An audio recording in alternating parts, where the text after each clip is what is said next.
പുതിയ നിയമം മുഴുവൻ ഞാൻ വായിച്ചു നോക്കിയപ്പോൾ വീഴവനെ കണ്ട അഭിപ്രായം പറയുന്ന യേശുവിനെ ഞാൻ ബൈബിളിൽ കണ്ടില്ല.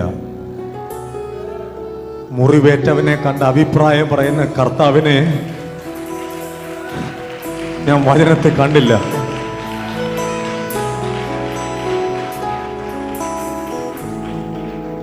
മുറിവേറ്റൊരുത്തൻ വഴിയരികിൽ കിടന്നാൽ അവൻ കഴുതപ്പുറത്തു നിന്നിറങ്ങും, നിലത്തിരിക്കും, അവനെ എഴുന്നേൽപ്പിക്കും, അവനെ വെച്ച് കെട്ടും, അവനെ വഴിയിൽ ഉപേക്ഷിക്കാതെ അവനെ കൂട്ടിച്ചേർക്കും.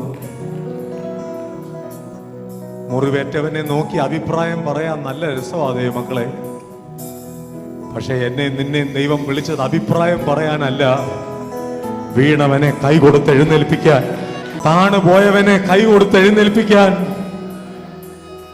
വീഴാൻ ഓങ്ങി നിൽക്കുന്നവനെ താങ്ങി നിർത്താൻ.